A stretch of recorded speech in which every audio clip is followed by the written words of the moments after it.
एक ही खबर किसी के लिए शुभ और किसी के लिए अशुभ हो सकती है।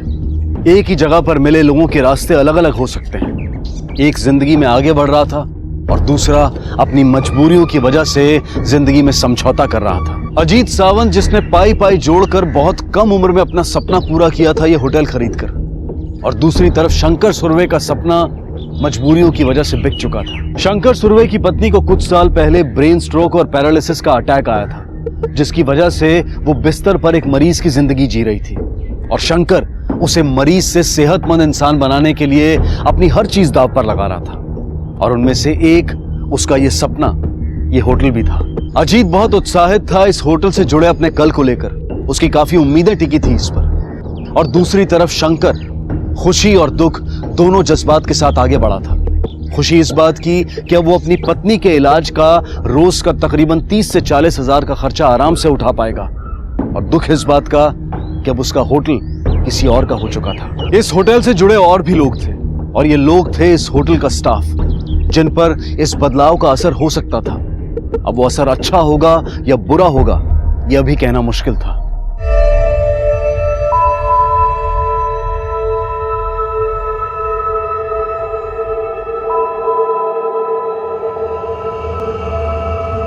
तेरे को क्या लगता है, नया मालिक पगार बढ़ाएगा? क्यों नहीं बढ़ाएगा? बढ़ाना पड़ेगा उसको। तूने बात की है क्या उसके साथ? अब इसमें बात करने वाली कौन सी बात है? ये हक है हमारा, बढ़ाना पड़ेगा उसको। और अगर नहीं बढ़ाया ना तो देखना कैसे रोटी की तरह सेक के उसको जलाती हूं मैं। बढ़ाना तो पड़ेगा उसको।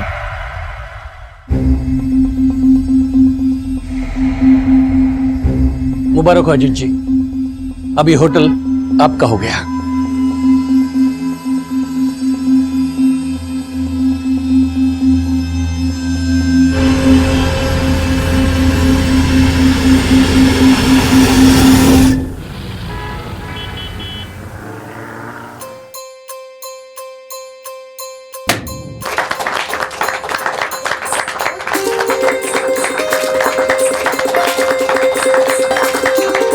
आई, बाबा, तुम्ही पहिले आज।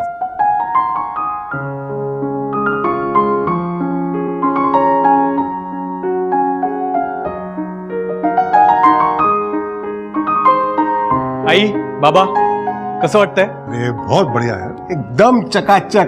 खरंच खूपच छान हा। अब जी जान से मेहनत करना और खूप तरक्की करना। यस। सुखी रहा। गुरुजी, पूजा कहाँ करेंगे? पूरब की ओर पूजा करेंगे। तयारीला मदत करा रे।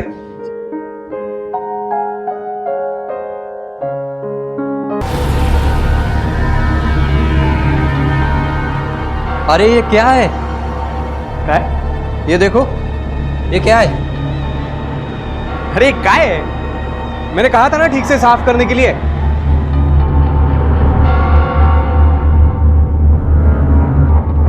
ये तो खून है। वो साहब, खून।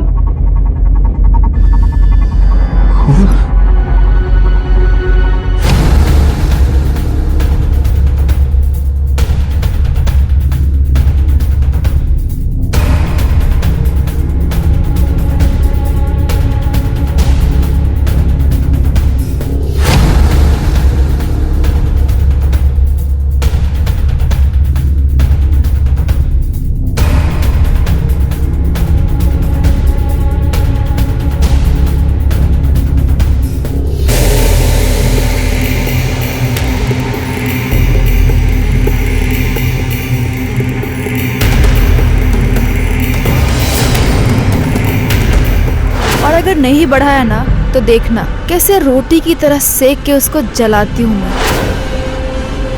हमारे समाज में आज भी किसी भी नए काम की शुरुआत ईश्वर की आराधना, उनके निमंत्रण और आशीर्वाद के बिना नहीं की जाती। होटल के रसोई घर में एक औरत की लाश मिली थी, जिसे देखकर ही बताया जा सकता था कि किसी ने बड़ी बेरहमी से उसका कत्ल कर दिया था। आखिर कौन थी औरत, और किसी ने उसे इतनी बेरहमी से क्यों मारा होगा? कौन इस औरत से इस कदर नाराज था, नफरत करता था, और क्यों? इन सवालों के जवाब जानने के लिए हमें अतीत के पन्नों को टटोलना होगा, क्योंकि कोई भी जुर्म रातों रात पैदा नहीं होता है। जब कोई जुर्म होता है तो हमें सिर्फ इसका ऊपरी रूप दिखाई देता है, लेकिन उसकी जड़ें कहीं और ही निकलती हैं, और इन्हीं जड़ों की तलाश करने का काम पुलिस को करना था।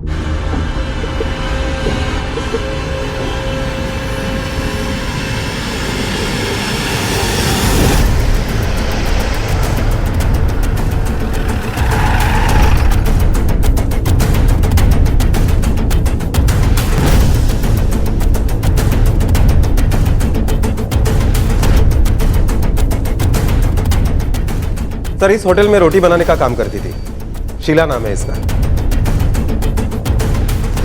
इस चाकू से उसका मर्डर हुआ है। अच्छा, बूचर्स नाइफ से मारा है। सर मर्डर यहां नहीं हुआ है, मर्डर बाहर हुआ जहां लोग बैठते हैं।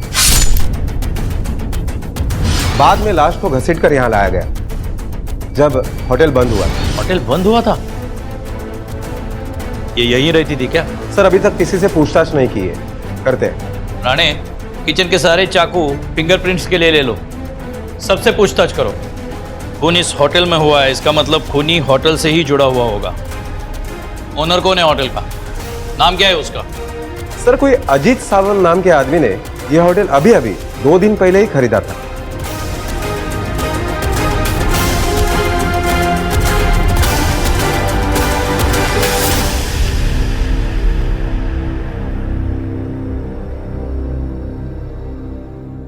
देखिए ना साहब, कितना अनर्थ हुआ। आज ही पूजा थी और वो औरत जिसका मर्डर हुआ है वो यहीं रहती थी? नहीं सर, रात को होटल स्टाफ में से कोई नहीं रुकता यहाँ।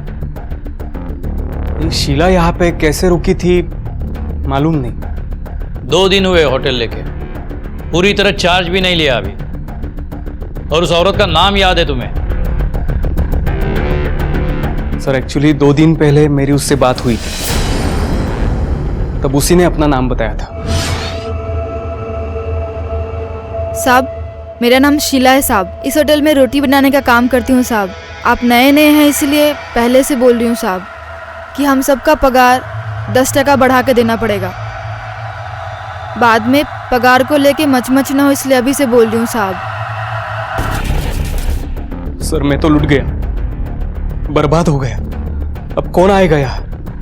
पाई पाई जोड़ के मैंने यह होटल खरीदा। होटल में सीसीटीवी कैमरा नहीं है? नहीं सर। इस होटल की कितनी चाबियां तुम्हारे पास है? सर टोटल 4 चाबियां हैं। 3 चाबियां मुझे इस होटल के पहले ओनर शंकर जी ने दी थी, और 1 चाबी नाइट ड्यूटी वॉचमैन के पास रहती है। होटल का स्टाफ वो कहाँ रहता है? साहब, दोनों हेड सेफ और शीला को छोड़कर हम सभी लोग स्टाफ क्वार्टर में ही रहते हैं। ये स्टाफ क्वार्टर किधर है? वो पीछे है ना। वो तो एकदम बिंदास थी सर, नागपुर से अकेले आई थी, और बिंदास होना भी पड़ता है ना साहब, वरना उसको इधर कौन जीने देता। मतलब होटल लाइन है साहब, ज्यादातर स्टाफ लोग मर्द ही होते हैं, आप समझ गए ना साहब। उसका हर किसी से कभी ना कभी झगड़ा हुआ था। वो कब से यहाँ काम कर रही थी? ये कोई 2 साल हुआ होगा साहब। इधर रोटी चपाती के लिए कोई था ही नहीं, तभी एक दिन वो खुद से चल के आई। उसके आने के बाद कुछ गड़बड़ हुई थी? गड़बड़ तो होनी थी साहब, इतने मर्दों के बीच में अकेली औरत के आने से जो हो सकता था वही हुआ। क्या गड़बड़ हुई थी? साहब, उसको अपने झांसे में लेने के लिए हर कोई इसकी बात मानता था। शीला, ये तेरा पार्सल, तेरे बच्चे के लिए। बहुत पसंद है ना उसे? हे, अरे लव यू रे। अरे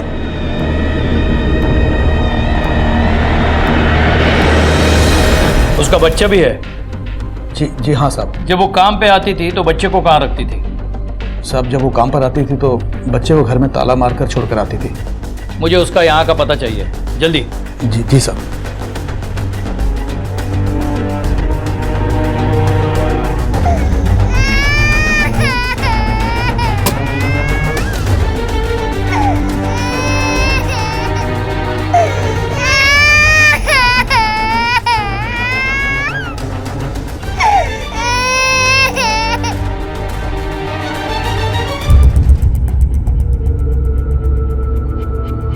अच्छा, यहां रखते हो तुम होटल की चाबी?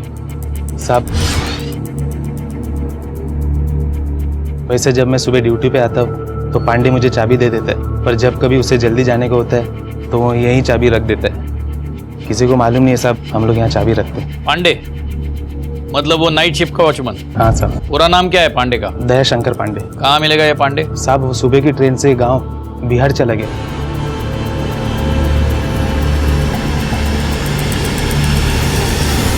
सर उसने मुझसे तो कोई छुट्टी नहीं मांगी थी, शायद इस होटल के पहले ओनर शंकर जी से उसने छुट्टी ली हो। होटल तुम्हारा है और छुट्टी पुराने मालिक से मांगता है। पूरा नाम क्या है पुराने मालिक का? शंकर सुरवे सर, मैं उस होटल का पुराने मालिक हो? जी। फिर भी नए मालिक के पूजा में नहीं गए क्यों? बुलाया नहीं था क्या? बुलाया था सर, लेकिन मेरी बीवी पिछले 3 दिनों से अस्पताल में थी, इसलिए नहीं जा पाया। इस साल उसे 4थी बार एडमिट कराया है। सर मेरी बीवी की तबीयत की वजह से मैं पिछले कई महीनों से अपने होटल की तरफ ठीक से देख भी नहीं पा रहा हूँ। ये शीला और तुम्हारे होटल स्टाफ के बीच में कुछ गड़बड़ चल रही थी क्या? सर अकेली औरत थी, उसे सहारे की जरूरत थी। इस जरूरत ने उसको मतलब किसके साथ अफेयर चल रहा था? पहले तो वो मुगलाई कुक मीर के साथ, और फिर उसके कुछ महीनों बाद चाइनीज कुक बबलू के साथ। इस वजह से दोनों में कभी झगड़ा नहीं हुआ? हाँ हुआ था ना, लेकिन मैंने वो झगड़ा बहुत जल्दी सॉल्व कर दिया था। लेकिन कभी ऐसा नहीं सोचा था कि ये बात मर्डर तक पहुंच जाएगी। तुम्हें लगता है कि शीला का मर्डर इन दोनों में से किसी ने किया है?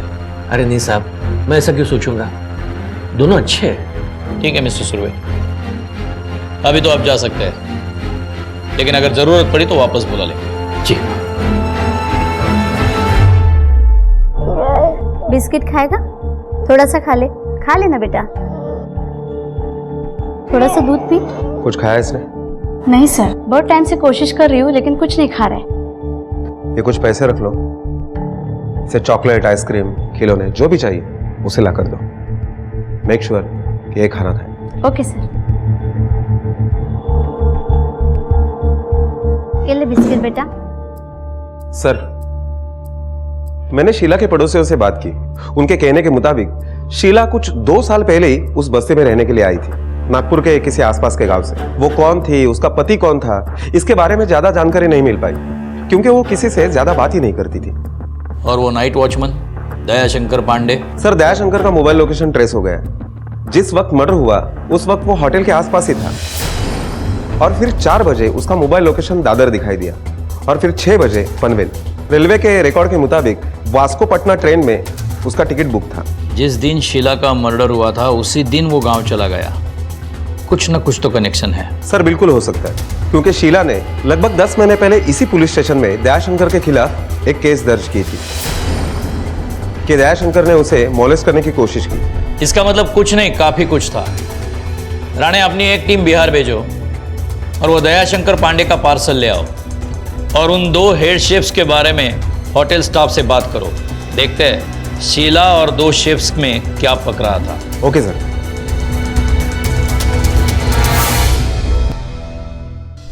शीला का उन 2 रसोइयों के साथ, मतलब शेफ के साथ चक्कर चल रहा था? हाँ साहब, पहले मीर के साथ और अब बबलू के साथ। तुम्हें कैसे मालूम? तो साहब क्या है ना, एक दिन कैशियर ने मुझे शीला को बुलाने भेजा था। अरे शीला किधर गई? वेद के साथ होगी, आजकल वो तड़का यहाँ नहीं स्टाफ रूम में लगाता है।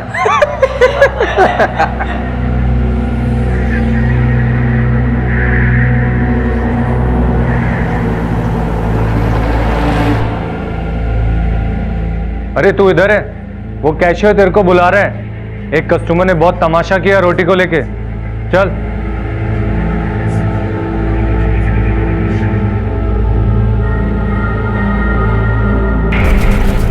शीला का इन दोनों के साथ, मतलब मीर और बबलू के साथ लफड़ा चल रहा था। इस बात को लेकर उन दोनों में कभी झगड़ा नहीं हुआ?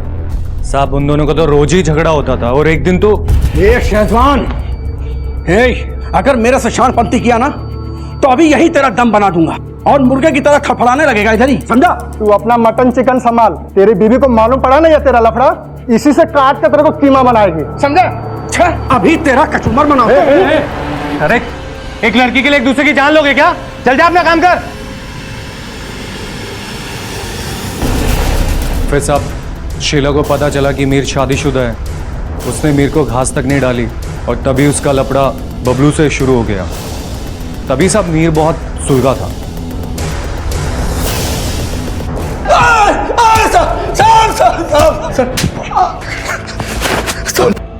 साहब मैंने कुछ नहीं किया, मैं सच बोल रहा हूँ साहब। सच क्या बोल रहा है तू? अब बोलेगा सच? हाँ, घर में बीबी और होटल में शीला, दाल और मुर्गी साथ में चाहिए थी सर इसको। हाँ, और मुर्गी किसी दूसरे के पास चली गई तो इससे बर्दाश्त नहीं हुआ, हलाल कर दिया उसे। शीला बबलू के पास चली गई इसीलिए मारा ना उसे। नहीं नहीं साहब, मानता हूँ पहले मेरा उसके साथ लफड़ा चालू था, लेकिन अभी कुछ भी नहीं था। मैंने उसको नहीं मारा साहब, मुझको जाने दो ना। जाने दो। अरे साहब। सर, शीला की पोस्टमार्टम रिपोर्ट आ गई है। हाँ। देख मीर, 10 मिनट देता हूं तुझको, सोच ले। इसके बाद भी अगर सच नहीं बोला तो कहां कहां से सच उगलवा दूंगा तू सोच भी नहीं सकता। सर, पोस्टमार्टम रिपोर्ट के मुताबिक शीला का कत्ल रात को 2 से 3 के बीच में हुआ और जो चाकू हमने फिंगरप्रिंट्स के लिए भेजा है उस पर होटल के लगभग सभी लोगों के फिंगरप्रिंट्स हैं। इसका मतलब हाथ में कुछ नहीं लगा। राणे, ये शीला की कहानी भी कुछ सीधी नहीं है। एक ही जगह के 2 लोगों के साथ अफेयर, कुछ भी कहो, कातिल होटल के अंदर वाला ही कोई है जिससे शीला पे बहुत गुस्सा रहा होगा। पहले उस मीर से निपटते हैं।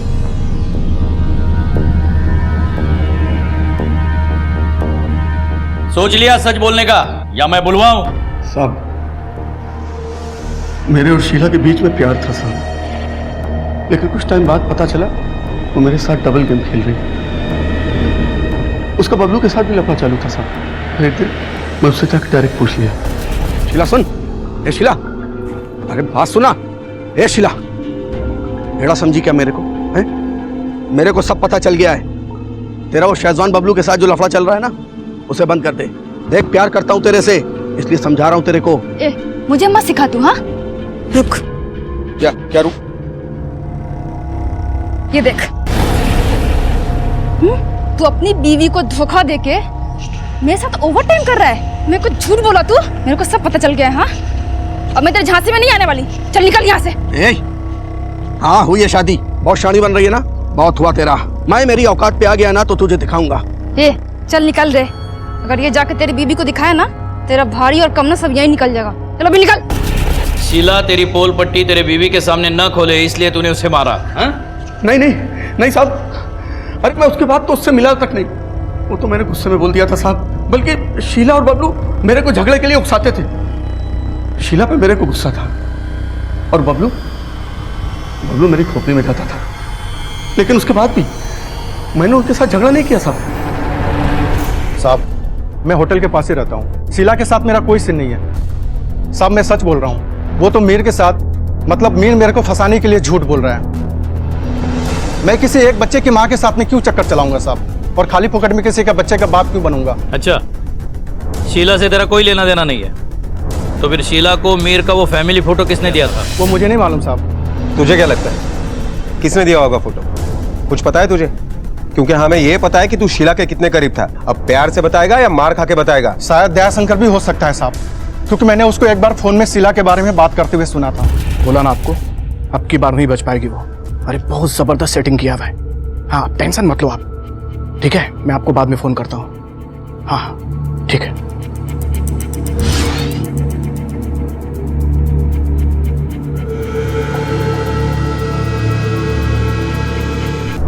वो किधर फंसाने की बात कर रहा था साहब, वो तो मुझे नहीं मालूम, लेकिन मुझे लगता है इसमें उसी का हाथ है। अरे वो दयाशंकर, वो भी मजे करना चाहता था उसके साथ। और साहब वो हमारा कैशियर, वो भी शीला को सपोर्ट करता था। साहब शीला अच्छी औरत नहीं थी साहब, ये सब मुझे बहुत बाद में पता चला। अच्छा, वो अच्छी औरत नहीं थी और तो अच्छा आदमी है। तेरे को क्या लगता है ये कहानियां सुनाकर तू हमारा ध्यान तेरे ऊपर से किसी और पे डालेगा? देख, सच बता दे, तूने शीला को क्यों मारा? जब तक तू सच नहीं बोलता तो यहां से हिल भी नहीं पाएगा, समझे?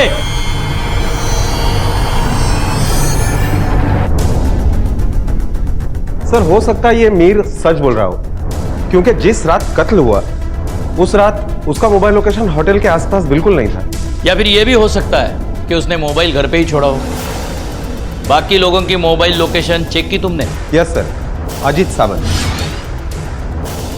कत्ल की रात अजीत सावंत का मोबाइल लोकेशन होटल के बिल्कुल करीब था, 12:30 से लेकर 3:30 बजे तक। सर ये होटल सपना है मेरा, ऐसे ही गया था देखने के लिए। दूसरे दिन मुहूर्त था तो बचे हुए काम की लिस्ट बनानी थी। सर मेरी सारी कमाई, सारी जमा पूंजी इस होटल पे लगाई हुई है। मैं पहले ही बर्बाद हो चुका हूं और आप लोग बार बार मुझे बुला रहे हैं। सर मैं सब पहले ही बता चुका हूं। अब आपको क्या नया मिलेगा मेरे बयान से?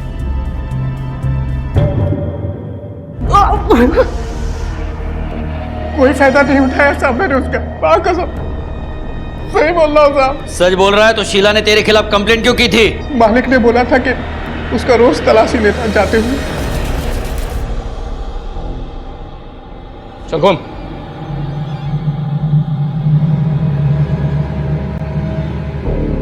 पल्लू खोल।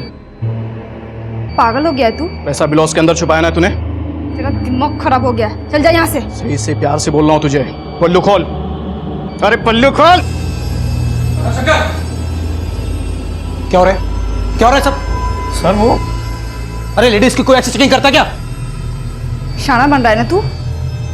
छोड़ूंगी नहीं मैं तेरे को, जाके पुलिस स्टेशन में कंप्लेन करूंगी, जेल जाएगा तू देखना। उसने सच में कंप्लेन कर दी साहब मेरे खिलाफ इसी थाने में। वो हमारे पुराने मालिक है ना सुरभि साहब, उन्होंने छोड़ा है यहाँ से। उसने कंप्लेंट की इसलिए गुस्से में आकर तूने उसे मार डाला? हाँ? नहीं साहब, मैंने उसको नहीं मारा। उस दिन के बाद ना साहब मैंने उसकी तरफ देखा भी नहीं। सच बोल रहा हूँ साहब, मैंने नहीं मारा उसको।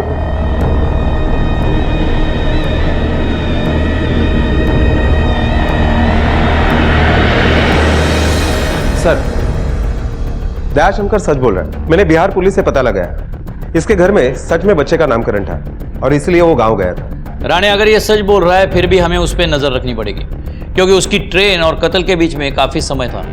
यह भी हो सकता है कि कत्ल करने के बाद वो स्टेशन चला गया हो। इसी के साथ उस बबलू पर भी हमें नजर रखनी चाहिए। एक कहावत है कि मार के बाद सिर्फ पुकार बचती है, और पुकार से वो इंसान कभी लौटकर नहीं आ सकता जो जा चुका है। शीला अब कभी वापस नहीं आने वाली थी। उसका नन्हा सा बेटा इस बात से अनजान था कि उसकी मां अब कभी नहीं लौटेगी। वो इतनी कम उम्र का है कि शायद उसे मौत शब्द का मतलब भी नहीं पता होगा। शीला के कत्ल के केस में पुलिस ने पहले होटल के रसोइये से और फिर वॉचमैन दयाशंकर से पूछताछ की। कुछ परतें जरूर खुली, लेकिन अब तक कोई सिरा हाथ नहीं लगा था। अजीत और बबलू भी संदिग्ध थे, लेकिन इनमें से कौन था शीला का कातिल, या फिर कोई और भी था जिसकी तरफ पुलिस ने अभी अपना रुख नहीं किया था। पर एक अकेली औरत की किसी से ऐसी क्या दुश्मनी थी कि उसकी जान ही ले ली गई। पुलिस की कार्रवाई में हर इंसान के कई चेहरे, कई चरित्र नजर आ रहे थे। हर एक के चेहरे पर एक मुखौटा चढ़ा हुआ था, और पुलिस ने अब हर एक के चेहरे से उस मुखौटे को उतार कर फेंकने की ठान ली। पुलिस की फेहरिस्त में कुछ और नाम भी जुड़े, और जिनका सच कुछ और ही साबित होने वाला था।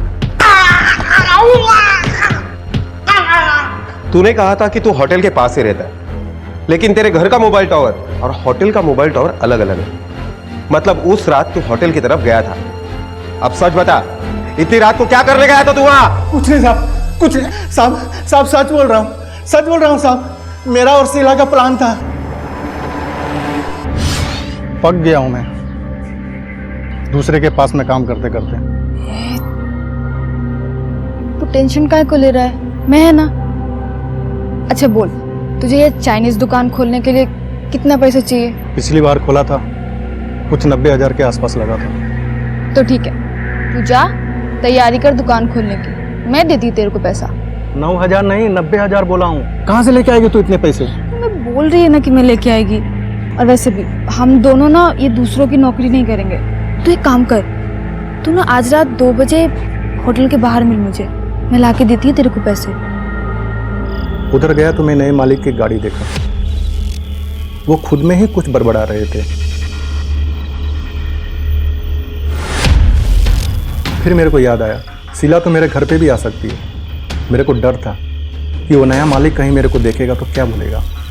फिर मैं घर पे चला गया। पिछली बार भी तूने सच बोल रहा हूँ कह के झूठी बोला था। अब इस बार कैसे यकीन करूं कि तू सच बोल रहा है? साहब इस बार सच बोल रहा हूँ, मैं डर गया था साहब, यकीन करो मेरा, मैंने कुछ नहीं किया साहब, आप मुझे जाने दो।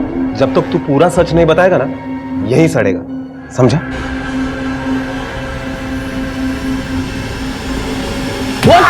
बोल। सर, अभी तक तो लग रहा है कि हर किसी आदमी के पास शीला को मारने का मोटिव है। मीर, एक चोट खाया हुआ आशिक, दयाशंकर, माने या ना माने, लेकिन वो भी तो शीला का फायदा उठाना चाहता था। और ये बबलू, वो तो हर तरफ से शीला का फायदा उठा रहा था। अगर वो नहीं मरती तो इसका पैसे का लालच बना ही रहता था। इसलिए सर, हम इनमें से किसी को नहीं छोड़ सकते। राणे, ये नंबर लो और इसकी डिटेल्स निकालो और अजीत सावंत को बुलाओ, क्योंकि उसकी वजह विश्वास करने लायक नहीं है कि आधी रात को वो वहां बैठकर हिसाब लगा रहा था। Okay sir.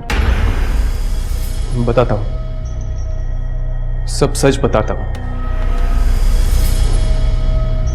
उस रात मैं वहां गया था। Cheers! रचना, मेरे सपनों का सेलिब्रेशन मेरे इस नए होटल के सामने बैठ के करते।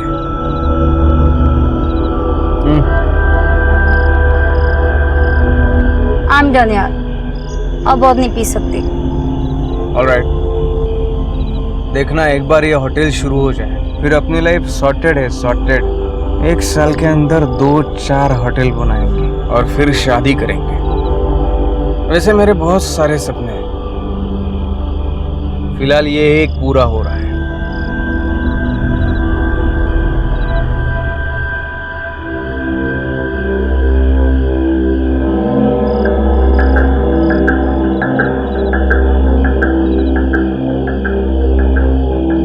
साढ़े 4 हो गए। अजीत, अजीत, उठो, सुबह होने वाली है। हमें पूजा के लिए भी वापस आना है, चलो लेट हो रहा है। उसके बाद मैं वहां से निकल गया। मैं सच कह रहा हूं साहब।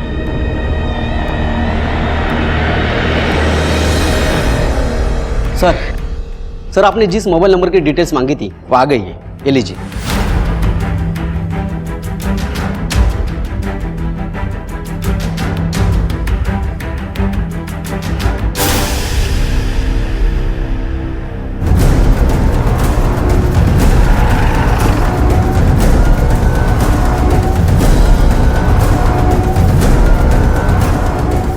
सर, क्या ढूंढ रहे हैं आप?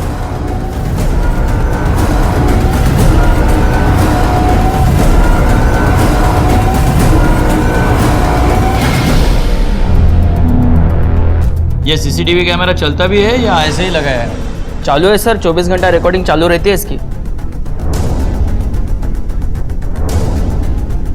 हमें 7 और 8 अप्रैल का फुटेज देखना है।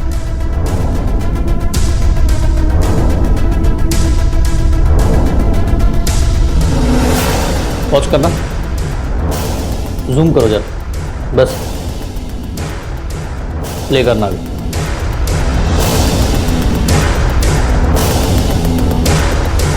चलो, उस चाइनीज शेफ को एक बार फिर मिलते हैं। साहब, मैं बबलू बोल रहा हूँ। हाँ बोलो बबलू। साहब, कुछ पैसे की अर्जेंट जरूरत आ पड़ी है। मुझे क्यों फोन किया? पैसे तो आप ही को देने पड़ेंगे ना साहब। देने पड़ेगा मतलब? क्योंकि साहब, शीला का खून तो आप ही ने किया है ना, मैंने देखा था। कितने पैसे चाहिए?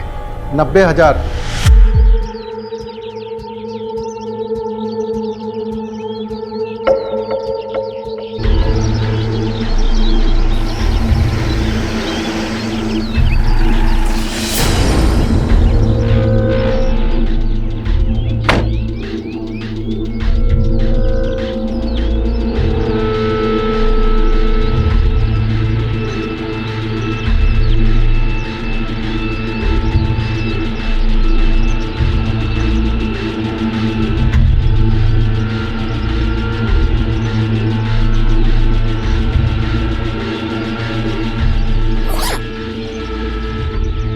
इसमें पूरे 90,000 है, लो और निकल ले यहाँ से, और दोबारा मुझे फोन मत करना। शंकर सुरवे,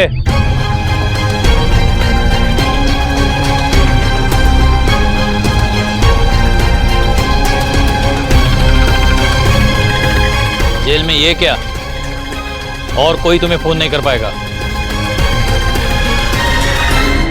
तेरी बीवी हॉस्पिटल में थी, तेरी बहन ने कितनी बार तुझे फोन किया, लेकिन तुम फोन बंद करके आराम से सो रहे थे। बाद में 1:45 को तुम घर से निकले। अब आगे तुम बताओ। हाँ सर, मैं निकला था, लेकिन हॉस्पिटल जाने के लिए, और फिर फोन पे बातें करते करते। हॉस्पिटल तुम्हारे घर से राइट पे था, तुम लेफ्ट को मुड़े थे। लेफ्ट को तुम्हारा होटल है। नहीं सर, मैंने राइट को ही टर्न मारा। अगर तुम राइट को टर्न करते तो तुम रॉन्ग नहीं होते। ऐसे नहीं मानोगे तुम। रिका में इसे जरा इसकी फिल्म दिखाओ।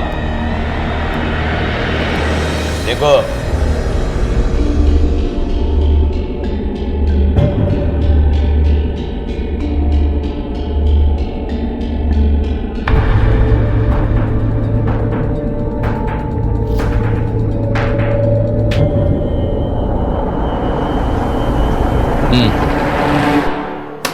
चलो अब सब सच बताओ।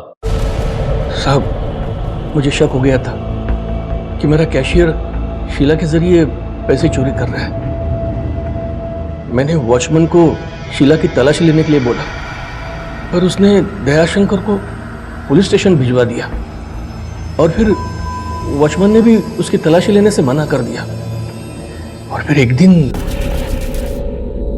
ये लड़की सब रोज पैसा चुरा। शीला, तू रुक, तू बाहर जा, शटर डाउन कर और वहीं पे रुके रहना। चल जा। जी। आज मैं देखता हूं तू कैसे पैसे चुराती है। बोल, आज तक मेरा कितना पैसा ब्लाउज में डाल के बाहर ले गई है तू? हैं? साहब, मैंने कोई चोरी नहीं किया साहब। मुझे पता है तेरे ब्लाउज में पैसे है। तो निकाल बाहर, नहीं तो मैं पुलिस को बुलाऊंगा। पुलिस आएगी, पैसे निकालेगी और तू हवालात जाएगी। मैंने कोई चोरी नहीं किया। अरे तू निकालती है, मैं निकालू? हाँ? सब निकालती हूँ। हाँ, चल निकाल, चल। साहब, आप ये क्या कर रहे हैं साहब? तेरे चोरी का सबूत इकट्ठा कर रहा हूं मैं। साहब हटाइए इसको साहब। निकाल पैसे, निकाल, चल निकाल पैसे, निकाल। और फिर तूने उस वीडियो के जरिए शीला का फायदा उठाना शुरू कर दिया। नहीं सर, वो वीडियो तो मैंने उसे डराने के लिए बनाया था, जो मैंने उसी रात को डिलीट कर दिया था। फायदा तो वो मेरा उठा रही थी सर। मतलब? मैंने पूरे स्टाफ को बाहर भेज दिया था, लेकिन कोई अंदर छुपकर मेरा वीडियो बना रहा था, जिसको लेकर शीला मुझे ब्लैकमेल कर रही थी। साहब, इस महीने 2000 रुपए पगार बढ़ा के देना। बढ़ाकर? तेरा पगार तो उल्टा मैं कम करने वाला था। तेरा वीडियो है मेरे पास, भूलना मत तू। वही तो साहब, मेरे पास भी एक वीडियो। ये देखो साहब, ये देखो।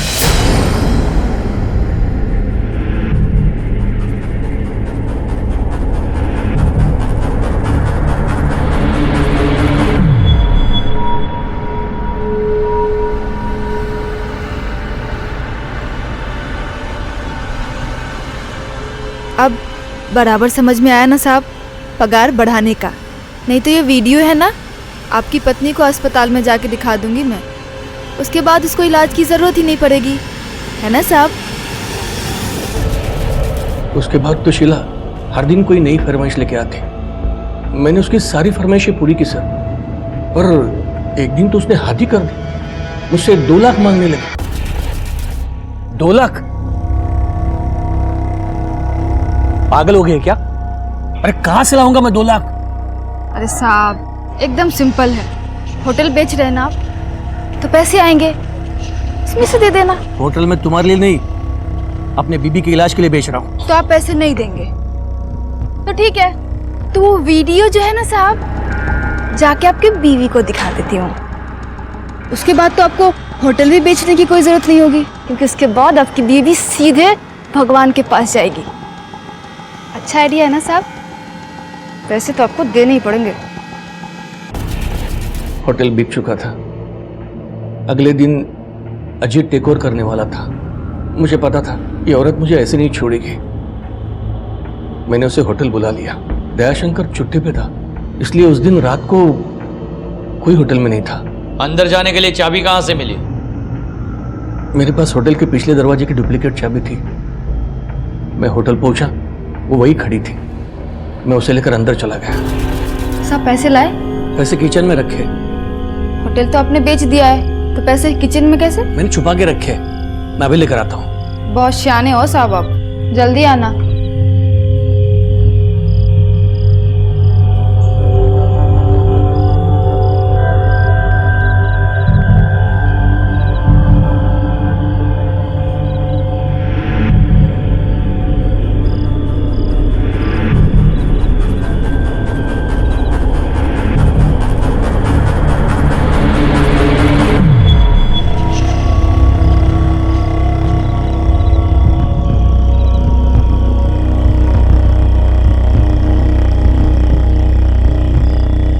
तुम्हें पैसे चाहिए ना? हाँ?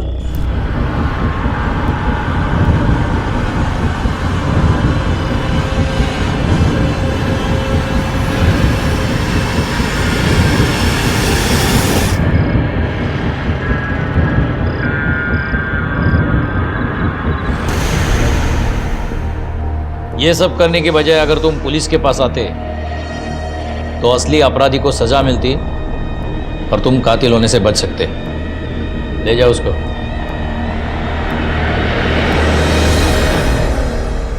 द्वेष, ईर्ष्या, प्यार, घृणा, ये ऐसे भाव हैं जो हर इंसान में पाए जाते हैं। अवसरवाद भी ऐसा एक भाव है और उसकी गिरफ्त में आना बहुत आसान है, क्योंकि ये हमें मौका देता है आगे बढ़ने का। अवसरवादी होना कोई बुरी बात नहीं है, लेकिन उसकी भी अपनी कुछ सीमाएं होती हैं, कुछ उसूल होते हैं। किसी को गिराकर, किसी की मजबूरी का फायदा उठाकर इंसान कभी आगे नहीं बढ़ सकता। शीला एक गरीब और अकेली औरत थी और हर आदमी को ऐसा लगता था कि वो एक लावारिस वस्तु की तरह उसकी हो सकती है। वहीं दूसरी तरफ शीला ने भी अपने इस अकेलेपन और औरत होने का गलत फायदा उठाना चाहा और इसी अवसरवाद ने उसकी जान ले ली और उसके मासूम बेटे को अनाथ आश्रम पहुंचा दिया। शंकर ने गलती की, एक गलत तरीके से अपने होटल में होने वाली चोरी को रोकने की। अगर उसे शीला की सच्चाई पता थी तो वो उसे नौकरी से निकाल सकता था, चोरी के इल्जाम में उसे पुलिस के हवाले कर सकता था। पर नौबत यहां तक आ गई कि शीला शंकर को ब्लैकमेल करने लगी। अगर शंकर तब भी पुलिस की मदद लेता तो भी वो खूनी बनने से बच सकता था और उसकी पत्नी, जिसे इलाज के पैसों के साथ साथ अपने पति के साथ की भी जरूरत थी, वो उसके साथ से महरूम होने से बच जाती। शंकर सुरवे को शीला के कत्ल के लिए आईपीसी की धारा 302 के तहत हत्या के लिए और धारा 201 के तहत उम्र कैद की सजा सुनाई गई। शीला के बेटे को अनाथ आश्रम भेज दिया गया। अजीत अपना होटल चलाने में व्यस्त हो गया और मीर, बबलू और कैशियर जैसे लोग अपने अवसरवादी होने पर जरा भी शर्मिंदा नहीं हुए। बबूल का पेड़ लगाकर यह उम्मीद करना कि उसमें फूल उगेंगे, ये किसी पागलपन से कम नहीं है। इंसान को अपने आप को ऐसे पागलपन से, ऐसे वहम से दूर रखना चाहिए। नाजायज शुरुआत का अंत कभी जायज नहीं हो सकता और ना ही शंकर की तरह मुश्किल को चुपके से सुलझाने की कोशिश करनी चाहिए। खराब परिस्थिति, खराब लोग, खराब वाकये, इनमें फर्क करना हमें आना चाहिए कि क्या हमारा निजी मामला है और क्या चीज उस निजी मामले को कानून की हद में ले जा सकती है। इसी के साथ मैं अनूप सोनी अब आपसे विदा लेता हूं। फिर मुलाकात होगी अगले एपिसोड में एक और चौंका देने वाले केस के साथ। तब तक अपना और अपने परिवार का ख्याल रखें और देखते रहें क्राइम पेट्रोल डायल 100। सबक एक को सीख हम सबको। जय हिंद।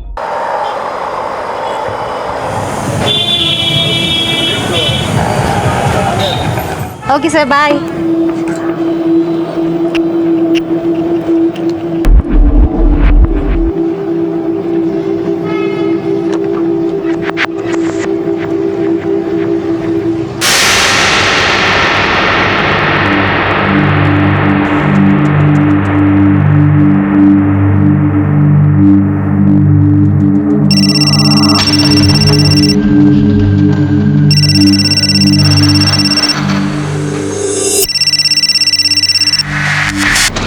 हेलो, हाँ मम्मी। अरे हाँ हाँ, तेरा नेटवर्क ही नहीं मिल रहा था। कहाँ है तू? निकली की नहीं? हाँ हाँ, मैं निकल चुकी हूँ, बस थोड़ी देर में पहुँच जाऊंगी। अरे मैंने तेरे लिए छोले बना के रखे हैं। अरे वाह, छोले! तब तो मैं यूँ आई। हाँ हाँ हाँ, मुझे पता है। छोले का नाम सुनते ही तेरे मुंह में पानी आ गया होगा। अरे सुन, आते समय 1 लीटर दूध और 1 बटर का पैकेट लेके आना।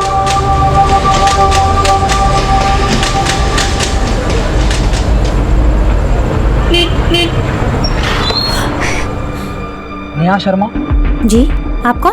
क्या हुआ बेटा, कोई मिल गया है क्या? क्या हुआ मालिनी? क्या बात है, सब ठीक तो है ना?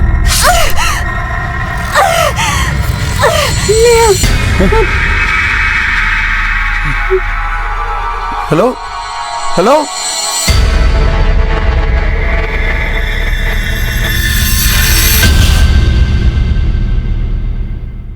मुंबई निवासी नेहा शर्मा हमारे घर की ही बहू बेटी बहन की तरह एक आम सी लड़की थी, जिसकी जिंदगी घर से ऑफिस और ऑफिस से घर तक ही सीमित थी। लेकिन जिंदगी में खतरा किसी भी कोने पर घात लगाए बैठा हो सकता है, चाहे वो जिंदगी खास हो या फिर नेहा शर्मा जैसी आम। आखिर क्यों एक आम परिवार का एक आम दिन एक बुरे सपने में बदल गया? आखिर क्यों एक आम लड़की की जिंदगी का अंत इतना दर्दनाक हो गया? ये हत्या और हत्या के पीछे खड़े सवाल एक बड़ी साजिश की महज शुरुआत थे। इस केस को सॉल्व करना पुलिस के लिए एक बड़ी चुनौती बनने वाली थी।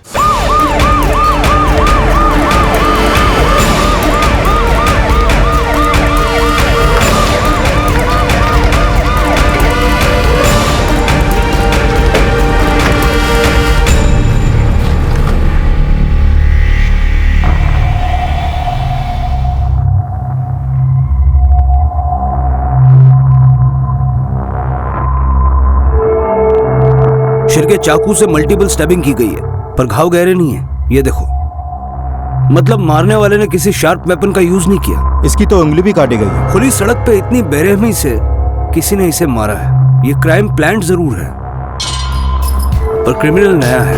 ये देखो, मारने वाले ने गुस्से में आके इसे मार तो दिया, बाद में उल्टी कर दी। आसपास से कुछ रिकवर हुआ?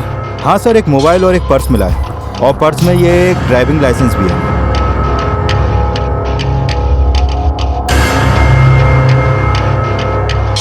और सर, ये वही लड़की है जिसके बारे में बूढ़ी औरत ने फोन पे बताया था। नेहा शर्मा, सेक्टर 3।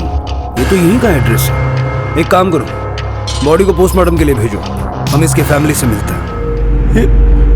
पता नहीं कहाँ रह गई नेहा। मैंने कितनी बार कहा है फोन को चार्ज कर लिया करो। मैं एक काम करता हूँ, मैं रास्ते में देख के आता हूँ, शायद दूध देने में देरी होगी। पर फोन पर तो ये हाँ, वो ठीक है। मैं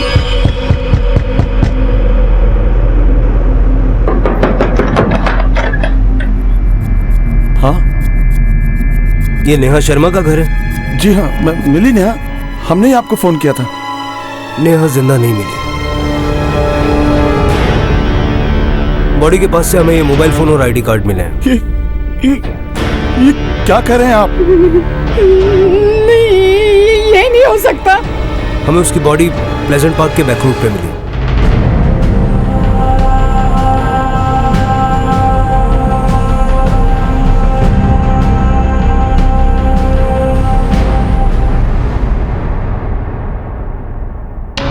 सर, ये रही पोस्टमार्टम रिपोर्ट। सर, खूनी ने नेहा को बहुत बेरहमी से मारा था, और मरने से पहले नेहा ने बहुत स्ट्रगल भी किया था सर, और उसकी उंगली भी उसी के बाद काटी गई थी। एक बात तो साफ है शिरके, ये किलर कोई प्रोफेशनल नहीं है, वरना अपने विक्टिम को मारने में इतनी स्ट्रगल क्यों करते? सर, मरने के बाद नेहा की उंगली को काटना बड़ा अजीब सा। I mean, अगर कोई नेहा को लूटने के लिहाज से मारेगा तो उसके गले में पड़ी सोने की चेन को क्यों छोड़ जाता? और मरने के बाद उसी उंगली को काटा गया सर, जैसे उंगली में शादी या एंगेजमेंट की रिंग पहनी जाती है। तुम्हारा मतलब है कि मर्डर में लव अफेयर का एंगल है? यस सर, आई थिंक कि ये पर्सनल अटैक भी हो सकता है। नेहा के सास ससुर है, भेजो उनको अंदर। हर रोज की तरह वो बातें करते करते वापस आ रही थी, और अचानक चिल्लाने की आवाज आने लगी। नेहा, क्या हुआ बेटा? नेहा के पति, I mean, आपका बेटा कहाँ? वो यहाँ वहाँ पड़ा रहता है वो साहब। अब ये भी बेल पे छूटा। बेल पे? क्यों? क्या किया उसने? इंसान की आदत और उसकी किस्मत दोनों उसकी फितरत से जुड़ी होती, और इसी में हमारा बेटा सबसे पीछे था। नेहा जब हमें मिली तो हमें लगा उसे शादी करके हमारा बेटा सुधर जाएगा। इतने दिन हो गए, काम छोड़ दिया क्या? अब क्या धूप में पसीना सुखाने के लिए जाऊं? दुनिया समझदार हो गई है और आज की डेट में कोई भी इंश्योरेंस नहीं खरीदता है। सुरेश, बेचने वाले तो इंश्योरेंस क्या मिट्टी भी तक बेच देते हैं। घर में पैसे नहीं है, तुम कब समझोगे अपनी जिम्मेदारियां? अगर मुझसे जरूरतें पूरी नहीं हो पा रही हैं तुम लोगों की तो खुद से कर लो। सुरेश, सुरेश तो अपना खून होकर भी अपना नहीं रहा, और नेहा तो बहू के रूप में हमारे लिए बेटी समान थी। वो तो हमारे लिए सूरज तक के नहीं सुनती थी। मरने के बाद ये पैसा कहाँ लेकर जाओगे, क्या करोगे? कुछ भी करूंगा पर तुझे नहीं दूंगा, और तेरी अय्याशी के लिए सालों से किया हुआ एफडी नहीं तुड़वाऊंगा मैं। और मुझे सब पता है तू कोई बिजनेस नहीं करने वाला है। अरे तो मत तो, मरने के बाद हाथ भी नहीं लगाना ऐसे पैसे से, थूकने तक नहीं आऊंगा मैं। अरे दूसरों के बाप पता नहीं क्या क्या करते हैं अपने बच्चों के लिए, थोड़े से पैसे नहीं दे सकते? एक फूटी कौड़ी नहीं दूंगा तुझे। दिन रात निकम्मों की तरह घर में पड़ा रहता है और मेरी जिंदगी भर की कमाई को उड़ाना चाहता है। अरे वो तो दूसरे माँ बाप की तरह होते ना तो तेरे ऐसे निकम्मे और मनहूस को घर में रखना मुश्किल था। मनहूस हूँ मैं? मनहूस हूँ? सटिया गया है? सुरेश, सोचना भी मत, जिन्होंने तुम्हें जिंदगी दी है उनके ऊपर हाथ उठाओगे तुम? और ये सब करके मुझे मजबूर मत करना कि मैं पुलिस को बुला लाऊं। उम्मीद तो यही थी कि वक्त के साथ साथ वो बदल जाएगा, संभल जाएगा, अपनी जिद छोड़ देगा। पर कुछ घाव ऐसे होते कि वक्त के साथ भरते नहीं है। अरे कहाँ लेके जा रही है? इंस्पेक्टर साहब, अरे क्या किया इसने? अंकल, आपका बेटा एक नंबर का फ्रॉड है, नकली नामों पर इंश्योरेंस कराता है ये। अब तक अपनी कंपनी को लाखों का चूना लगाया इसने। ले चलो साहब सुनो, मेरी बात तो लीजिए। इंस्पेक्टर साहब, मेरा बेटा। इस वक्त ये सुरेश कहाँ होगा?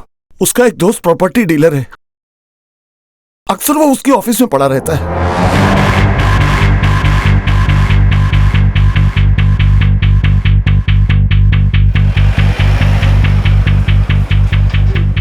साहब, मुझे लगता है बहुत बड़ी गलतफहमी हुई है। मैंने तो सारे गलत काम छोड़ दिए सब। सुरेश, तेरे सारे काले चिट्ठे हैं हमारे पास। चल मुद्दे पे आता। नेहा को क्यों मारा? मैंने नहीं हराया नेहा को साहब, अच्छा खासा बुढ़े बुढ़िया को वो संभाल रही थी, और मैं उसको क्यों मारूंगा भला? तू उससे नफरत करता था इसलिए तूने उसे मारा। सुना तेरे बहुत झगड़े होते थे उसके साथ। अब अगर आपको मेरे पे भरोसा नहीं है तो आप विक्रम से पूछ लो जाकर। मैं उस दिन विक्रम के साथ उसके बेटे की बर्थडे पार्टी में था, पनवेल में। बेटा हम तो पनवेल जाएंगे ही, लेकिन अगर तू या तेरा phone out of coverage area हुआ ना फिर हम तुझे स्विच ऑफ कर देंगे, याद रखना। नेहा जहाँ काम करती है उस ऑफिस का पता चला? हाँ सर, ये पास ही में हाईवे जाने वाले रास्ते के बीच में। नेहा के बारे में सुनकर बहुत अजीब लग रहा है सर। बहुत स्वीट थी, हमेशा अपने काम पर ध्यान रखती थी। It's okay but it's not that nice. Ma'am, ये सारे कलर ऑप्शंस हैं, आपको जो भी अच्छा लगे you can choose. Excuse me ma'am, may I help you? Yeah sure, just give me 1 second.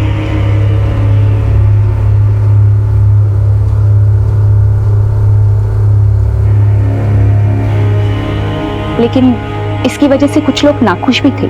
कौन थे वो लोग जो नाखुश थे? पूनम, नेहा से पहले वही यहाँ की बेस्ट सेल्स गर्ल थी, लेकिन जब से नेहा यहाँ आई थी तब से पूनम फीकी पड़ गई थी। और हद तो तब हो गई जब नेहा यहाँ की सेल्स टीम लीडर बन गई।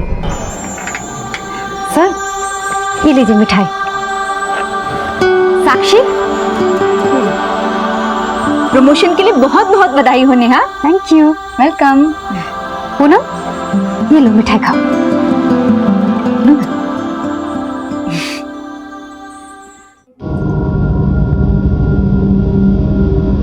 ये पूनम का? ऊपर है सर।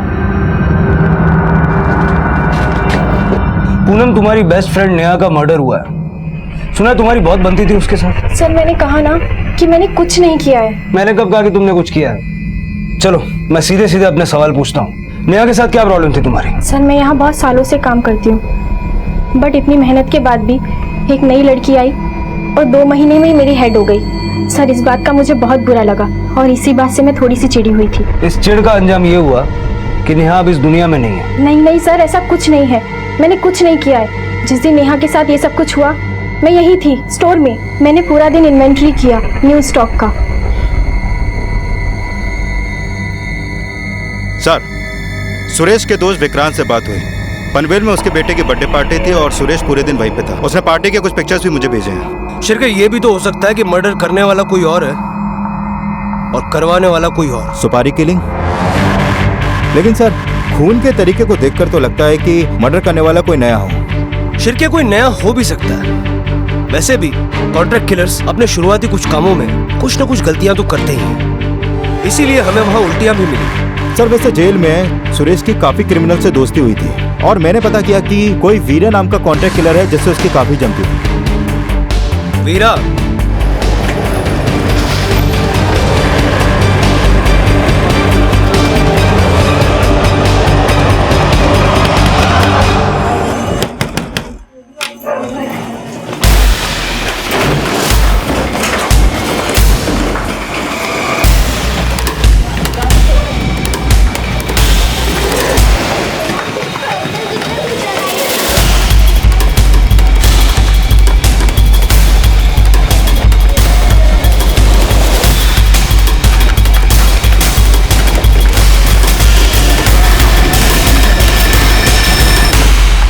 मैं कुछ नहीं किया साहब, मेरे को काहे के लिए पकड़े साहब? सच सच बोल, नेहा शर्मा का मर्डर किया ना तुम?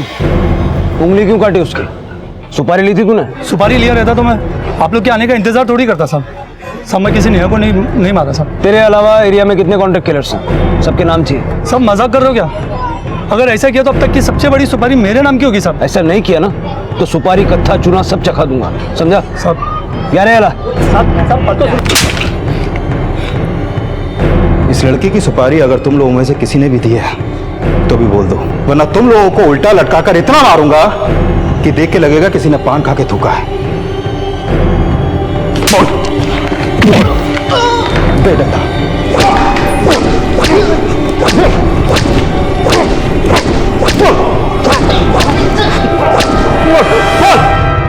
सर, ये रास्ता भी डेड एंड पे निकला। इन लोगों की इतनी धुलाई की लेकिन किसी ने कुछ नहीं कबूला। शिरके, कॉन्ट्रैक्ट किलर्स मर्डर करने के बाद हवा की तरह गायब हो जाते हैं। और दूसरी बात ये कि ये जो मर्डर है इसका तरीका ये सजेस्ट करता है कि मर्डरर ने इससे पहले एक मच्छर भी नहीं मारा होगा।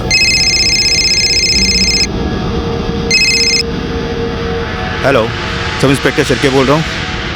Okay, thanks. सर, पूनम के कॉल और लोकेशन डिटेल्स आ चुके हैं। मर्डर के वक्त पूनम का फोन उस दिन उसी एरिया में एक्टिव था जिस एरिया में नेहा का मर्डर हुआ था। इतना सबूत काफी है। उछल तिलक, पूनम तुमने कहा कि मर्डर वाले रोज तुम स्टोर में थी, फिर तुम्हारा फोन बाहर टहलने कैसे गया? सर मैं बाहर गई थी लेकिन सिर्फ 30 मिनट के लिए। इतना वक्त तो बहुत होता है किसी को मारने के लिए। उंगली काटने में ज्यादा वक्त लगा होगा, है ना? सर मेरा यकीन कीजिए, मुझे उस दिन ड्रेस ऑल्टर करके डिलीवर करना था कस्टमर को। मैं वहीं गई थी। उस दिन उसकी बेटी का बर्थडे था, वो बहुत बिजी थी, इसलिए सर मैं वहाँ चली गई। पूनम, अगर तुम्हारी ये बात झूठ निकली ना तो इसका अंजाम वो होगा जो तुम सोच भी नहीं सकती। हमने अक्सर ये सुना है और पढ़ा भी है कि हत्या की पुष्टि करने के लिए कॉन्ट्रैक्ट किलर्स मृतक के शरीर का कोई हिस्सा काट लेते हैं। लेकिन पुलिस ने जिन जिन संभावित कॉन्ट्रैक्ट किलर से पूछताछ की, उन्होंने नेहा की हत्या में अपना हाथ होने की बात से साफ इनकार किया। तो फिर कातिल ने नेहा की उंगली क्यों काटी? हत्या का कारण लूटपाट भी नहीं था, तो क्या यह कातिल की पुलिस को गुमराह करने की चाल थी? और इसी बीच कुछ ऐसा हुआ जो कि पुलिस की मुश्किलों को और बढ़ाने वाला था। पूनम और सुरेश दोनों के पास नेहा को मारने का मोटिव है, लेकिन मुझे सुरेश का मोटिव ज्यादा स्ट्रांग नजर आता है। सर एक मिनट। क्या? ठीक है, हम जल्दी पहुंचते हैं।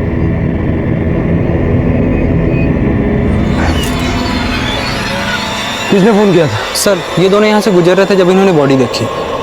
साहब, हम नेहा भाभी को तो पहले से जानते ही थे और आसपास में ही रहते हैं। जब नेहा भाभी को देखा तो अमर जी को कॉल किया। ये इनके पति हैं? हाँ। नेहा? शिरके, इसका नाम भी नेहा है। इसके बाएं हाथ की उंगली भी कटी हुई है। It's not a coincidence. Body को पोस्टमार्टम के लिए भेजो और एरिया का चप्पा चप्पा छान मारो। ये केस अब और भी उलझ चुका है।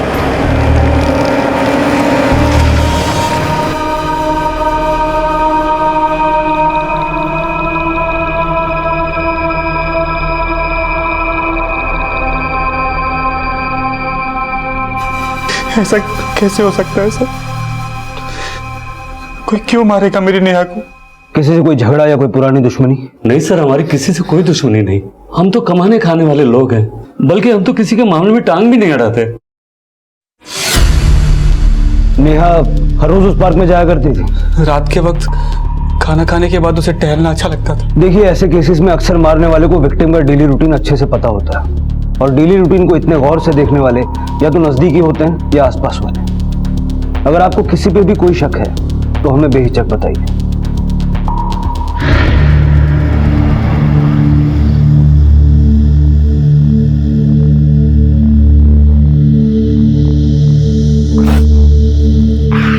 शिरके, 2 मर्डर्स, 2 नेहा शर्मा, दोनों को मारने का स्टाइल से दोनों की वही उंगली काटी। अगर ये कोई साइको किलर है तो क्या इसे नेहा शर्मा नाम से नफरत है? ऐसे तो हजारों नेहा शर्मा होंगे। पर सर, पिछले मर्डर में विक्टिम की बॉडी पे स्ट्रगल के निशान ज्यादा थे, पर इस मर्डर में विक्टिम की बॉडी पे स्ट्रगल के निशान काफी कम है। मतलब तुम ये कहना चाहते हो कि ये मर्डर सिर्फ हमें भटकाने के लिए किया गया है? नाम के अलावा इन दोनों के बीच कोई कनेक्शन नहीं? तुमने आर्काइव चेक किए, ऐसा कोई सिमिलर केस मिला? हाँ सर, वो तो चेक किए, लेकिन ऐसा कोई केस हमारे पास नहीं है। सिर के डर इस बात का है कि अगर ये किलर कोई सीरियल किलर है तो हम नहीं जानते कि इसका नेक्स्ट टारगेट कौन और कब होगा। सर, मैं एक काम करता हूँ, मैं दोनों विक्टिम की प्रोफाइल कंपेयर करता हूँ। अगर ये किलर वाकई में सीरियल किलर है तो मैं जरूर कुछ सिमिलरिटीज या कनेक्शन हाथ लगेगा सर। सिर के दोनों के स्कूल से लेकर हर चीज अलग है, अलग अलग शहरों में बड़ी हुई, उम्र भी एक नहीं है, दोनों की फैमिली बैकग्राउंड भी अलग अलग है। एक सृष्टि में रहती है, एक पूनम गार्डन में, सिर्फ नाम और मर्डर का पैटर्न सेम है। सर, कहीं ऐसा तो नहीं कि किसी साइको ने पहले मर्डर के बारे में पढ़ा और उसी को कॉपी करने के लिए किसी दूसरी नेहा को मार दिया हो? शिरके, जब तक हमें अपनी इस दूसरी विक्टिम के बारे में और इंफॉर्मेशन नहीं मिल जाती, तब तक किसी भी कंक्लूजन पे पहुंचना बहुत मुश्किल होगा। एक काम करो, इसकी नौकरानी को बुलाओ। अक्सर घर वाले जो बात छुपाते हैं वो उनके घर में काम करने वालों को पता होती है। साहब, ये सब उनके घर का मामला है, मैं क्या बोलूं? ये मामला किसी के घर का नहीं, मर्डर का है, इसलिए जो जानती हो सब बताओ, ज्यादा सोचने की जरूरत नहीं है। साहब, वो नेहा मैडम का उनके देवरानी के साथ जमता नहीं था।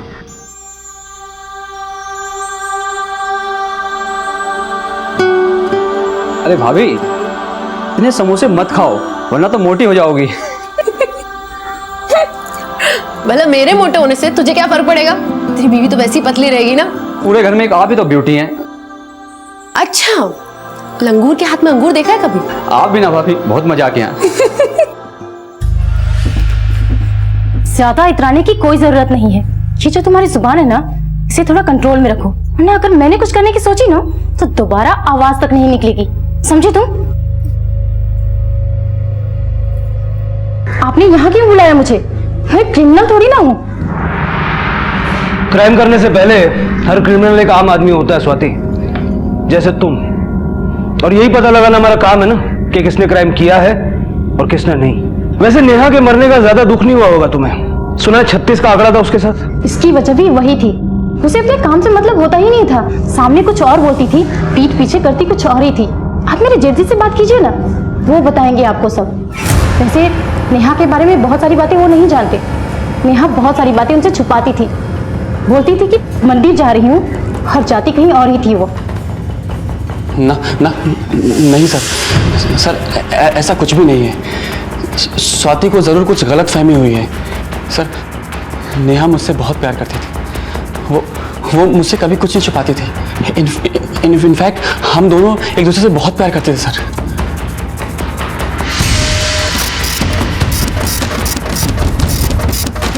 सर, ये नेहा के कॉल रिकॉर्ड्स।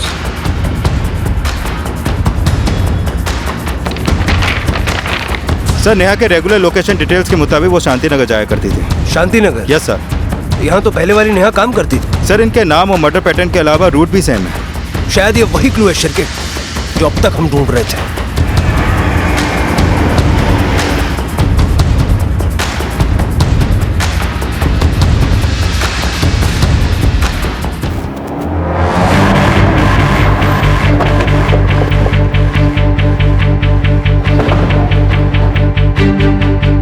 शिरके,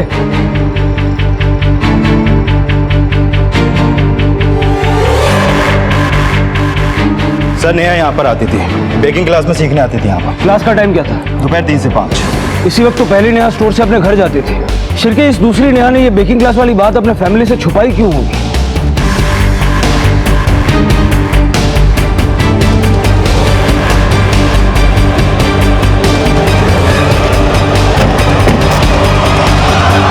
क्या आप लोग जानते हैं हर रोज दोपहर 3 से 5 में Neha sweet art baking classes जाया करती थी।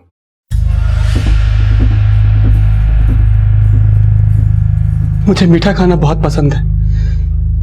मेरा बर्थडे आने वाला है। ये क्लास उसने हो सकता है मुझे सरप्राइज देने के लिए ज्वाइन किया होगा। शिरके एक ही एरिया में इन दोनों का होना एक बहुत बड़ा क्लू है। ये वेस्ट नहीं होना चाहिए। एक काम करो, इस एरिया का सारा सीसीटीवी फुटेज स्कैन करो। ये काम समंदर में से मोती ढूंढने जैसा है, लेकिन हमें करना होगा। सर, 2 अलग अलग परिस्थितियों में 2 अलग अलग हत्याएं, लेकिन इन दोनों ही हत्याओं में समानता थी, न सिर्फ नाम की बल्कि हत्या के तरीके की भी। लेकिन पुलिस को पूरा यकीन था कि इन दोनों नेहा शर्मा के हत्यारे अलग अलग थे। अगर पुलिस का अनुमान सही था तो दूसरी नेहा शर्मा का हत्यारा बेहद शातिर था, जिसने पहली हत्या के तरीके को हूबहू उतारा था, ताकि पुलिस का सारा ध्यान और शक किसी सीरियल किलर की तरफ चला जाए। भले ही इन दोनों नेहाओं में कोई सीधा संबंध ना हो, लेकिन कहीं ना कहीं इन दोनों के दुर्भाग्य एक दूसरे से जुड़े हुए थे। सर मैंने उस एरिया के सारे सीसीटीवी फुटेज मंगवाए हैं, ये देखिए सर।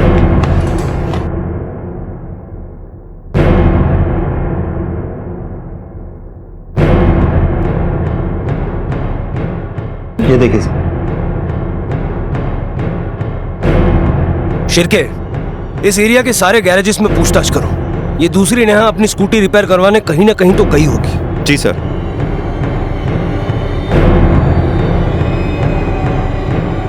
सर उस दिन नेहा यहाँ पर आई थी, उसकी स्कूटी का स्पार्क प्लग खराब हो गया। शिरके ये सब सिर्फ एक कोइंसिडेंस नहीं है, जरूर कुछ कनेक्शन है जो मिसिंग है। एक काम करते हैं, इस मिसिंग कड़ी की तलाश बेकिंग क्लास से करते हैं।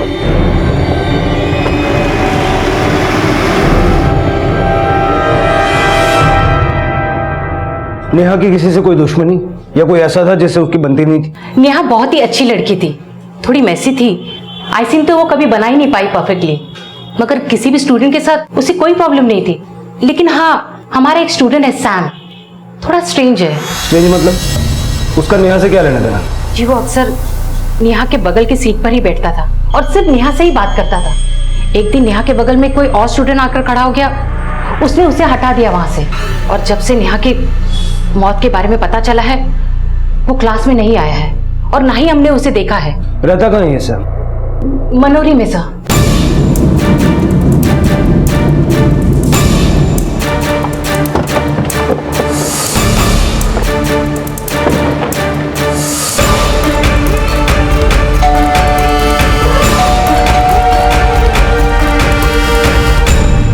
सैम घर पे है?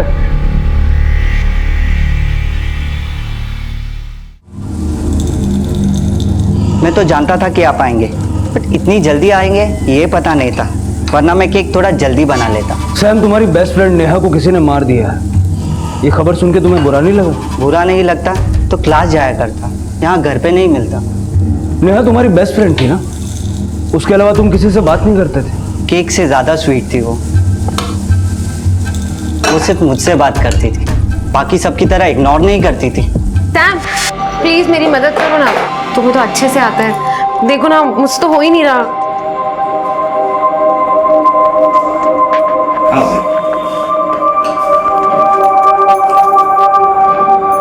You're too good. अच्छी कुकिंग के पहले अच्छा ऑर्गेनाइज करना जरूरी है। Okay sir. सैम, तुम जानते थे कि वो मैरिड है, ये जानकर तुम्हें गुस्सा भी आया होगा। मैं कभी उसे हार्म नहीं पहुंचा सकता था। वैसे तो कोई और था जो उस पर नजर रख रहा था। कौन रख रहा था नेहा पे नजर? कुछ 10-12 दिन पहले एक लड़का मिला मुझे क्लास के बाहर, जो नेहा को ढूंढ रहा था। 10-12 दिन पहले? 29 तारीख के आसपास तो नहीं? हाँ शायद। सर 29 तारीख को ही पहले नेहा का मर्डर हुआ था। सैम, और क्या जानते हो उस लड़के के बारे में? बस मैं क्लास के अंदर जा रहा था और वो बाहर खड़ा था, और इतने में ही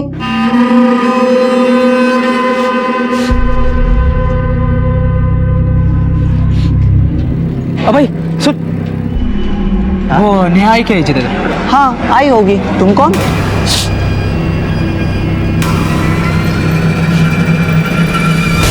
शिर की बुद्धि थोड़ी मंद है इस लड़के की। सर मुझे तो ये लड़का ही अजीब लगा, तो मुझे तो पूरा डाउट है कि कहीं इसे नहीं तो नेहा को नहीं मारा। नहीं शिर के, मुझे नहीं लगता इसने कुछ किया होगा। हाँ थोड़े रंग ढंग अजीब है इसके, तो मर्डर वगैरह इसके बस की बात नहीं। हाँ बंडिया बोल, क्या खबर है? क्या साहब, नंबर सेव है अपना? बेटा तेरी पूरी कुंडली मेरे पास है, जब टाइम पास मत कर, खबर बोल। वो अपना पंटर याद है, नेहा की केस वाला, उसका हस्बैंड। कौन? सुरेश? हाँ वही साहब, वो दूसरी नेहा के घर के आगे पीछे घूम रहा था। अब कौन उतना दूर पेट्रोल लेने जाता है? हाँ अब आप तो समझदार हो साहब। अच्छा साहब एक और बात बोलना था, जिस पार्क में दूसरी नेहा की बॉडी मिली थी ना साहब, उधर ही सुरेश नौकरी लेने को ट्राई कर रहा था। चल ठीक है सर, पंड्या का फोन था, सुरेश दूसरी वाली नेहा के घर के आसपास दिखा है, और नेहा की लाश जिस पार्क में मिली थी वो वहीं पे जॉब के लिए ट्राई कर रहा था। शिर के एक काम करो, इस सुरेश को 3-4 चक्कर थाने के कटवाओ, थाने में भी करने के लिए बहुत काम।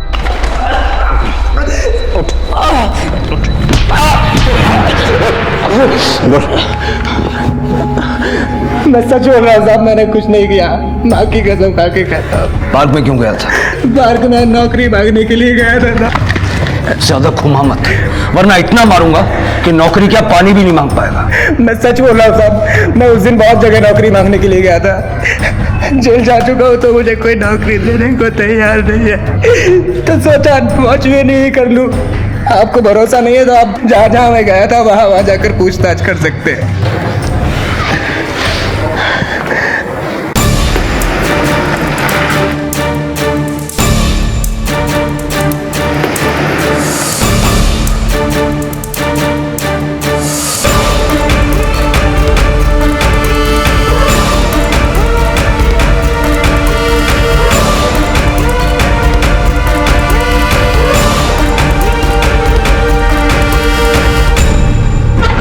सर मैंने हर जगह पूछताछ की, ये सुरेश उन सारी जगहों पे काम मांगने गया था। शिरके तो क्या ये मान लिया जाए कि सुरेश ने ये दोनों मर्डर्स नहीं किए हैं?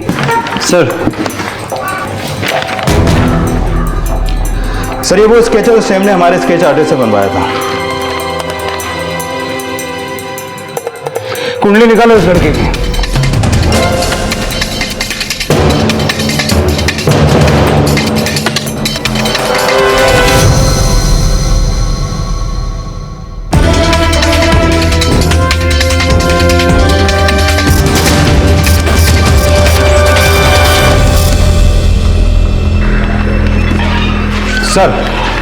सर विलेपाले पुलिस स्टेशन में मेरी बात सब इंस्पेक्टर निनाद कामत से हुई है। ये स्केच उनकी फाइल में दर्ज एक मिसिंग कंप्लेंट से मैच हुई है, और सर इस लड़के का नाम रघु है, और इसकी कंप्लेंट इसकी मां ने ही लिखवाई थी। इस रघु का एड्रेस है? Yes sir. चलो।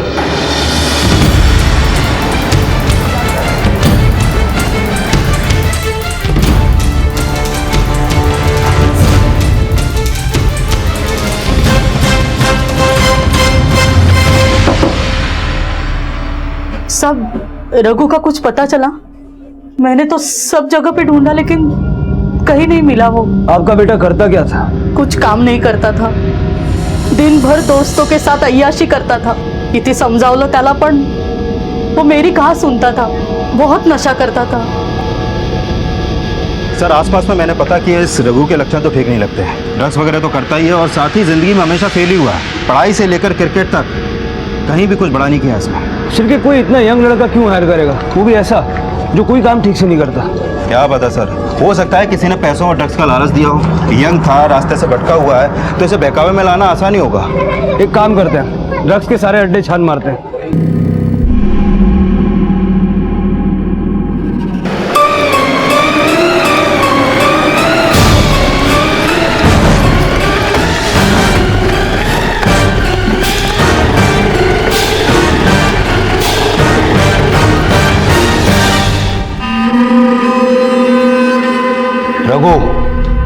रघु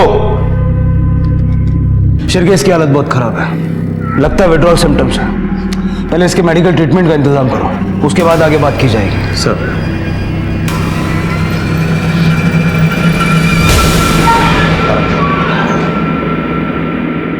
कैसी तबीयत है रघु? ठीक हूँ। इन दोनों को जानते हो? इसे तुमने मारा? और इसको भी तुमने मारा? नहीं साहब, इसे मैंने नहीं मारा। फिर इसे किसने मारा? साहब वो मेरा मामा आया था।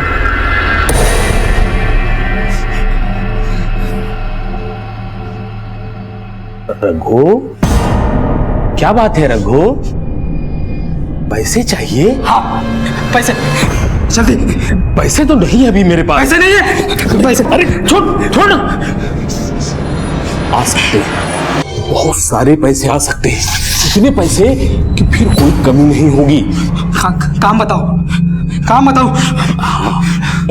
करेगा? पक्का करेगा? तो सुन,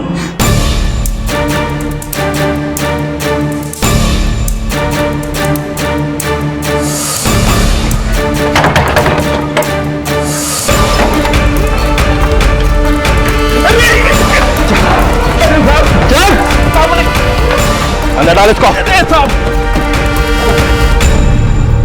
मैं तो टैक्सी ड्राइवर हूँ साहब, पिछले 4 साल से सेठ की गाड़ी नहीं चला। तेरी पूरी कहानी सुनने में मुझे कोई इंटरेस्ट नहीं है, सीधा क्लाइमैक्स पे आ। चल नाम बता। साहब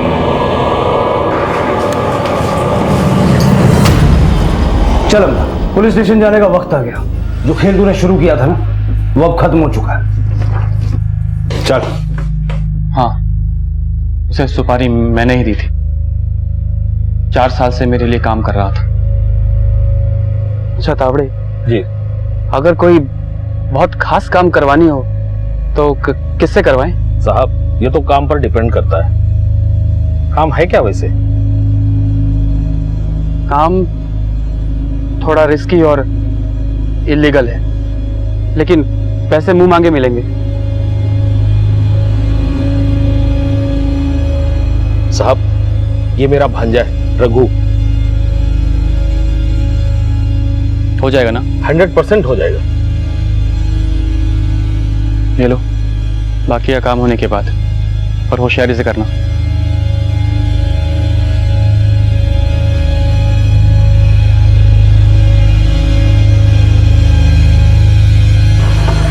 देखो वही लड़की है, अच्छे से देख लो इसको, और कुछ भी गड़बड़ मत करना, समझे?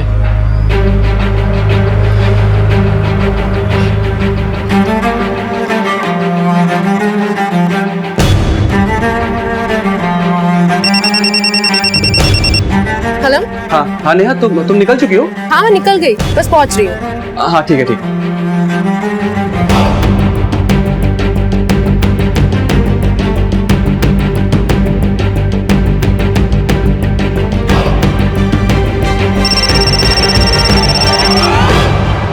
हेलो रघु, हाँ सुन, वो निकल चुकी है। कोई गड़बड़ नहीं होनी चाहिए, समझा? अब सुन, मैं सीधा 1 हफ्ते के बाद उससे मिलूंगा बाकी के पैसों के साथ। मैंने बहुत बड़ी गलती की जो उस लड़के पर भरोसा किया। जिस इंसान को अपने खुद के चलने का होश नहीं हो, वो इतना बड़ा काम कैसे कर सकता था? और फिर सब गड़बड़ हो गया। तूने रघु को शांति नगर के बाद वाले सिग्नल पे वेट करने के लिए बोला था, पर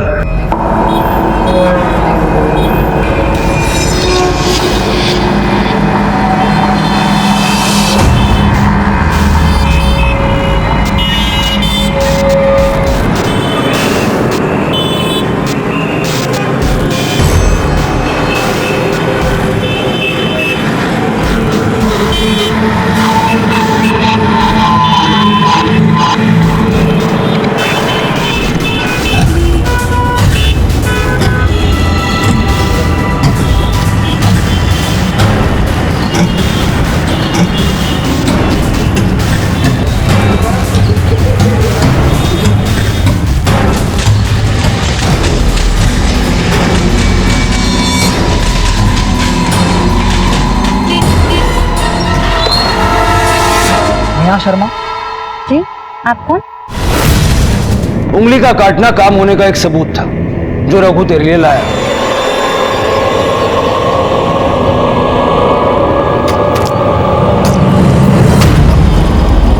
पहला मर्डर तो तूने रघु से करवाया, लेकिन दूसरे मर्डर के लिए तो किसी कॉन्ट्रैक्ट किलर को सुपारी दी होगी ना तूने।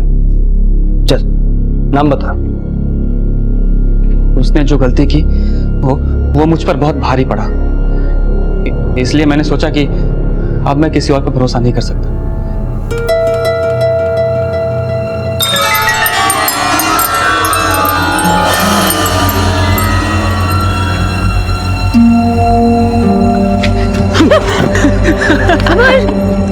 समस्या क्या है? क्यों बच्चों जैसी हरकतें कर रहे हो? अरे तो आओ ना, बड़ों की तरह करते हैं। आओ तो, अरे अरे कहाँ लेके जा रहे हो? आओ तो देखो तो कितनी अच्छी जगह है, देखो ना। हाँ हाँ हाँ, आओ ना मेरे पास।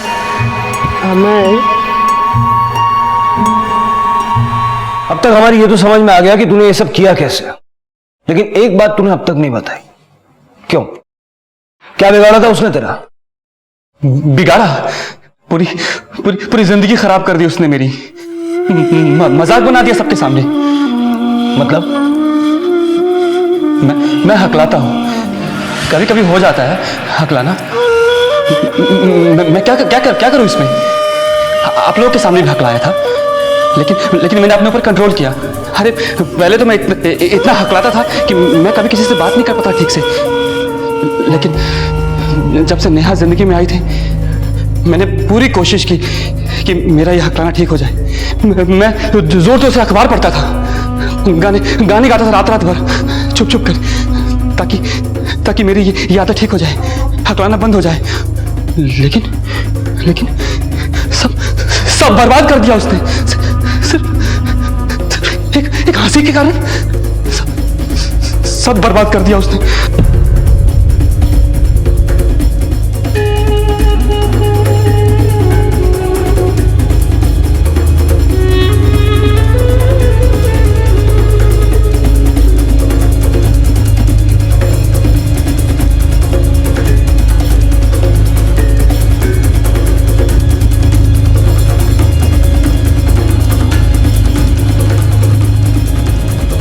कुछ नहीं कह सकते। कैसे हैं आप? बस ठीक है।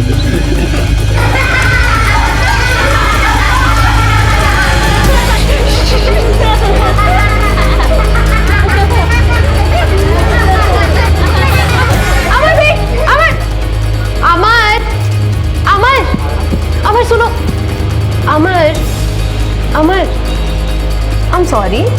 तुम मेरी आदत जानते हो ना कि मैं किसी भी बात पे हंस देती हूँ, और जिस तरीके से तुमने आके बात की मैं खुद को रोक नहीं पाई, और कोशिश भी की थी, मगर वो गलती उन बच्चों की थी। वो हंसने लगे तो मेरे मुंह से हंसी निकल गया। I am so sorry. चले अंदर। सॉरी, अब मैं पक्का नहीं हंसूंगी।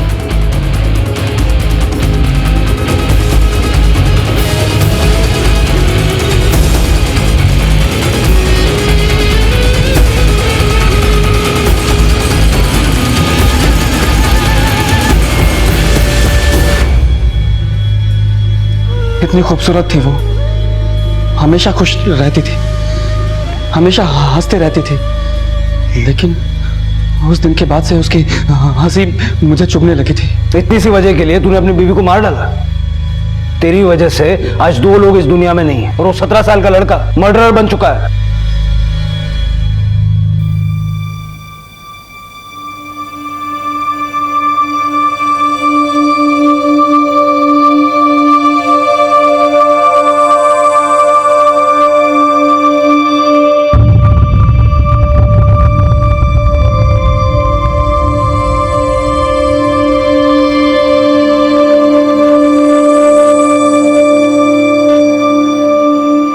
क्या ये मुमकिन है कि किसी की निश्चल हंसी किसी को इतना बड़ा आघात पहुंचा दे कि वो उसे जान से ही मार डाले?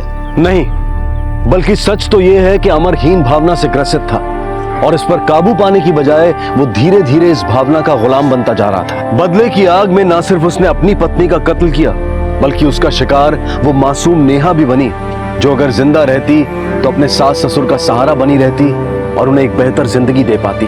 ये आज हम कैसे समाज की तरफ बढ़ रहे हैं, जहां इंसान इतना असहनशील हो गया है कि किसी की जान की कीमत हमारे झूठे अभिमान के सामने कुछ भी नहीं है। जरूरत है हमें अपनी मानसिकता को बदलने की, भूलने और माफ कर देने की क्षमता को बढ़ावा देने की। इसी विचार के साथ मैं अनूप सोनी अब आपसे विदा लेता हूं। फिर मुलाकात होगी अगले एपिसोड में एक और चौंका देने वाले केस के साथ। तब तक अपना और अपने परिवार का ख्याल रखें और देखते रहें क्राइम पेट्रोल डायल 100। सबक एक को सीख हम सबको। जय हिंद। इस तरह के और भी एपिसोड देखने के लिए हमारे चैनल को सब्सक्राइब करें और बेल आइकन दबाना ना भूलें।